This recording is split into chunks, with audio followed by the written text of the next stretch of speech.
guest in someone's house and to have someone to wash your feet, and there's no servant there, put yourself in the setting where the disciples are. What's going on in their minds? Who's going to do what we need to have done? Allow me, let's give ourselves permission to have that sanctified imagination and to jump into the conversations that are going on, even the unspoken conversations. Let's say that we are the disciples sitting there in that room right now. What are they doing right now? They're looking around probably at one another like, all right, who's going to do such and so? Who's going to wash the feet? It's like, okay, let's keep it real. We're all old enough to remember this. The Life cereal commercial from decades ago. Yeah, Mikey. I'm not going to do it. You can do it. And then what they say, well, how do you do it? You don't need anything. You remember that, don't you? Well, this is sort of similar to what's going on here in this story, except they're not volunteering anyone to do it. What's going on in Jesus' mind right now? We're still in Sunday's lesson. Yeah. I've been with these people all these years. And what? They still don't get it. I have given them example after example after example. According to the text, what does it say here? Let's find out first. Don't take it from me. Let's see, chapter 13. I'm in the wrong chapter here. Okay. Let's see. Jesus, knowing that the Father, verse 3, that's verse 4, rose from supper and laid aside his garments, took a towel, girded himself. After that, notice he's doing everything here. What does he do next? He poured water into a basin and began to wash the disciples' feet. So, what did Jesus say to them before he even did this? Don't show yourself. What did he say to them before he started doing this? What did Jesus say to them according to the text before he started washing their feet? I'm going to jump in and say something. The answer to the question is according to of all the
Mic check. John 13, 16.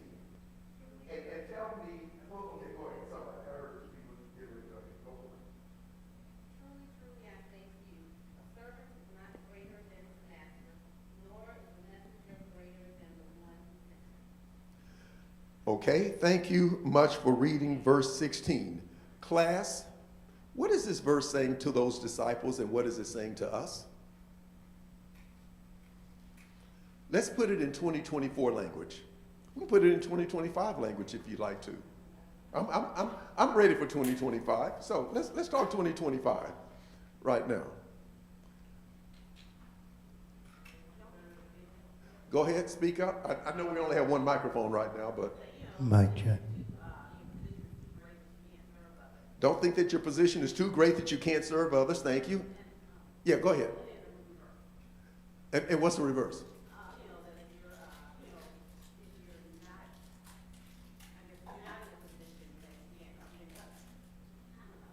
Okay. You want to jump in? One is not better than the other?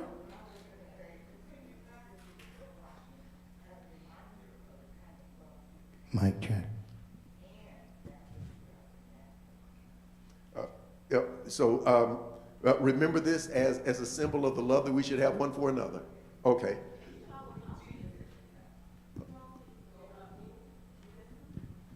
Do unto others as you should, as you would have them do unto you. Okay, great. We got a couple of microphones circulating here. Thank you. Okay. Yes, go ahead. Also, basically, what Jesus is saying, I think, is that he is sending us, disciples, us, or whatever, and no matter how high we get, we still are servants. And so we should be humble and have humility and act like that. Mm-hmm. Great conversation here. One more, go ahead. It was just saying that we are equal Mike. in the eyes of God. Mm-hmm. So no matter what position we hold, we are equal. So we can serve each other. Let me, as we come to the end of Sunday's lesson, let me offer one more suggestion Mic check, mic. as we move out of 2024 and into 2025. We love talking about what Jesus does for us when it comes to our salvation. Jesus, for his disciples and for us, wants us not solely to think about what Jesus does for us, but for, say that again, but not just what he does for others, but what we do for others. And that was the most painful lesson for Peter to grab. How do I respond in my living to others? Where's the microphone? Mic. I was just going to say, isn't that similar to what happens many times in foot washing today? You wash the feet of your friends instead of washing the feet of your enemies. I wonder if the best way to summarize Sunday's lesson is to listen to the words of Jesus in verses 15, 16, and 17.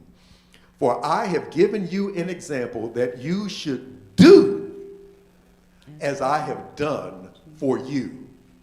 Most assuredly, I say to you, a servant is not greater than his master, nor is he who is sent greater than he who sent him. If you know these things, blessed are you if you do them. It is so much easier to think of what Jesus does for us. And Jesus is telling his disciples, lesson number one, before I get out of here, you are here to do for others in a spirit of humility. Yes, ma'am. I just want it, when you said all that, it made me think about, I believe it was not what your country can do for you, but what you can do for your country. Mm-hmm. So Jesus is saying, ask not what I can do for you, but what you can do for one another. Mm-hmm. Yeah, thank you for bringing that in. Oh, and by the way, for equal treatment, now you'll say that I'm a Republican, I don't care what you think, but I will say, I said, now you will say that I'm a Republican since you quoted a Democrat. Let me quote a Republican. 1989. You went to 1961. I'll go to 1989. George Bush, Bush number 1, not Bush number 2, who in his inauguration, because I think that was an inauguration address that you were referring to. In 89, Bush, the first Bush, spoke of the privileges of power. But in his address, he said that we should use power to help people. Great statements, 1961, 1989, but they're all predated by what Jesus said 2,000 years ago, that the foot washing was not solely about the washing away of sins.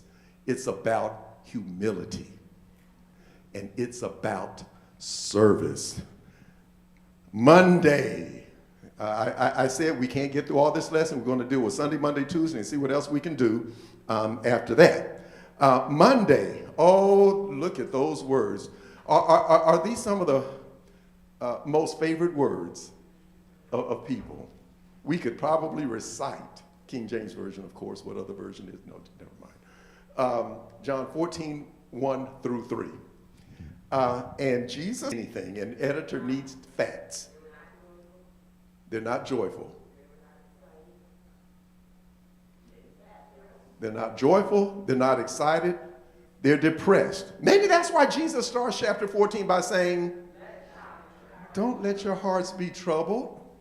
And then he goes on to say, in my Father's house are... what are we going to make of this here? All those lovely King James translators. Because actually, as the lesson touches on here, the word that is used in the Greek really doesn't speak of mansions. I don't know exactly what it speaks of, but would you have a problem if you got to, someone already answered my question before I even got there. I think someone already knows how I think here. How did you figure this one out? Would you have a problem if you got to the New Jerusalem and discovered that you only had a studio apartment? Or a room?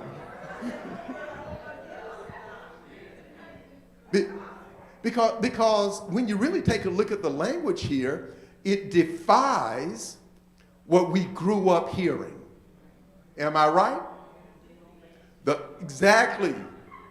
Would you like the 5-bedroom or the 6? Well, you didn't say any of that. But in my Father's house are many dwelling spaces, many rooms. That's not really the focus of all of this, but I just thought it would be a nice little aside to toss in here. And if you're like I am, well, let me see, how can I describe this? I went to see my mother about three weeks ago. Yeah, something like that, earlier last month. And I was flying standby. I knew it was going to be a bit tricky coming back, and so I'm in Chicago. Need to catch that one last leg back. And there were fewer seats than there are people on standby. Well, I had a backup plan. I can take the train to Millennium Park, then take the train, to back to South Bend Airport, which is where I'm parked. So I already had a backup plan here. So I'm going to be all right. But it was raining on that evening, and who wants to? Yeah, you get the idea. Well, I've traveled enough to know, sort of figure out what's really going on, at the gate. And I could tell that, there were some people who had misconnects, I think is the term, that they had. So I'm like, I think I'm in pretty good shape. So I'm like, I'm looking at the app. I see that my name is number 1 on the list. I'm like, okay, I think I'm going to be. They call my name. I go up there, and the ticket agent says to me, his first question is window or aisle, which tells me that there's more than one seat there. And I'm looking at him like, just put me on the plane. Just pick a seat. I don't really care. And so he's like, okay, well, so he just gave me a seat. And that's the way that heaven works. I don't really care what size the mansion is or the room or anything. Just get me there. So I can put me in a closet if you want to. We can live with that. We can live with that too if you want to. Yeah. So this is a bit of an aside. But Jesus wants to assure his disciples at this point, I know you're despondent. I know you're discouraged. I'm going away. But if I go away, what's the next part?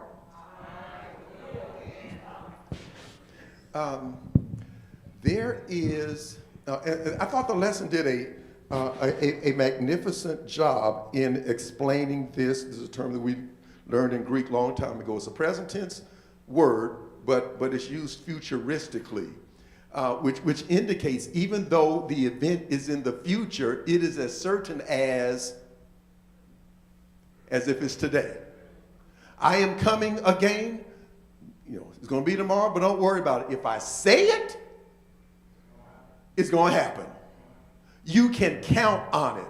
Now, if you are, and what I'm asking you right now is, if you are one of the disciples, because we have enough people in here to have a group of disciples for that rabbi, Jesus, and you hear these words right now, what's going on in your mind?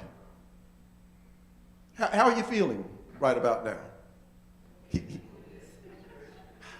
I don't know how we're going to do it, but we can do this. There may be some difficult days ahead. And how do we know that? Because Jesus himself says that, and I know this is going beyond the lesson here, because in chapter 14, verse 27, peace I leave with you. My peace I give to you. Not as the world gives do I give to you. Let not your heart be troubled. He says it again. Later in chapter 14, neither let it be afraid. Skipping down to chapter 16, and I know these are things that we're going to be covering more as we go along here. In chapter 16, verse 33, is that where? Oh, I'm in the wrong chapter. 17. But yeah, in chapter 16, verse 33, these things I have spoken to you that in me you may have peace. In the world you will have tribulation, but be of good cheer. I have overcome the world. And that's why I would encourage us, if we were to go back and read all of what we talked about in the beginning, read it as a whole. We tend to read things in sections. Here's chapter 14, verses 1 through 3. Here's chapter 14, verse 27. Here's chapter 16, verse 33. Sit down and read chapters 13 through 17 straight through, uninterrupted, without pause. Get the flow of what's going on here and see the comfort that Jesus is placing out there for his disciples. I know you're scared. I know you're nervous. I know you cannot see the future right now, but it's going to be all right. I promise you, it's going to be all right. Now, here's my question for you as we come toward the end of Monday's lesson. And this is more of a introspective question. 0 being discouraged, 10 being full of hope for the future in spite of living here on this dark planet. And you know how y'all are feeling right now after, y'all feeling a certain way after that election. You know the election I'm talking about right about now. Move on. Let's scale of 0 to 10. In light of everything that happened in November and everything that Jesus just said, where are you on that scale? Don't answer out loud. The answer to that question, I would suggest, is predicated on how we view the big picture. If I am at a 2 or a 3, then it tells me where my mind is. If it is a 9 or a 10, it also tells me where my mind is. This is a question about where are your priorities? Where are my priorities right now? Where are the priorities of the disciples at this point in this story between 0 and 10? We can speculate. But there's enough there in the text that helps us to understand that they are closer to 0 than they are to 10. The Bible is a book that repeats everything that has ever happened in history. Whatever you and I are experiencing in 2024 was experienced in 24 AD, 2,000 years ago. Nothing has changed. Oh, by the way, how do I know that? People didn't like the government then either. The government was corrupt. You couldn't trust people. Everybody looked out for themselves, and this and that. And what did the Jews want? They wanted someone to just come and fix everything. That's what they wanted. Notice, nothing has changed. 2,000 years, nothing has changed. So that's a question that I'll leave you with on Monday. And before we go to Tuesday, I'll ask one other question. Yeah, where are we with the promise of Jesus? Any other reflections on Monday's lesson? I want to hear more from you.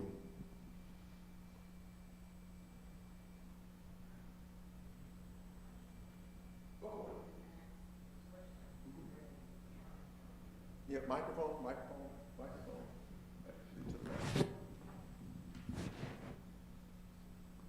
When you ask the question, where we at, Mm-hmm. we still have the hope of Christ returning. Yeah. In this life. And I certainly hope that we continue to have that hope. My question is, how does that hope propel us forward? And again, that's a question that each of us can answer only for ourselves. I just like to answer, I mean, I'm not going to say what number I am, Yeah. but there are times I don't want anyone to do that. Yeah. there are times when I said, Lord, why is it that evil always win? It just seems like evil always win. Are you there? Are you still in charge? You know, I have those questions every now and then. Yeah. You're not alone. Just want you to know that. You're not alone with that. Yes, But please. teacher, if I can add, Go right ahead. it took me a while to process after the election because I had certain expectations. But I will tell you that your point about looking at the big picture, that's what really helped me. And I thought about it and I said, could it be that perhaps and this is just, again, me speculating, but could it be that God wants us to know what he can do in spite of? And that's what I thought about. I said, well, maybe that's the lesson that we can learn. Yes. Microphone over here. I think one of the main things he wants us to let us know at all times that he's in control, and that no matter what happens, no matter what you see, I got it, and that we are to trust daily, day by day in him and his promise that everything and time will be all right. You know, I wonder to degree we're actually reactionary in terms of thoughtfully thinking our way through, you know, the big picture cosmically. I'll give you two examples.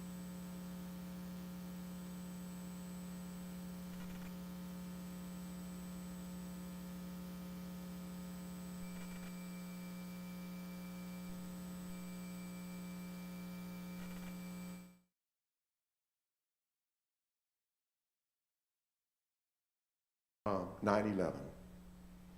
Everybody remembers what they were doing, you know, when they got the news. You know, we could take plenty of time to talk about that if we had the time. By Sunday, 5 days later, my wife and children and I, we just needed a relief. So we were at Six Flags Over Texas on that Sunday, and so was everybody else, because they just wanted to put everything out, off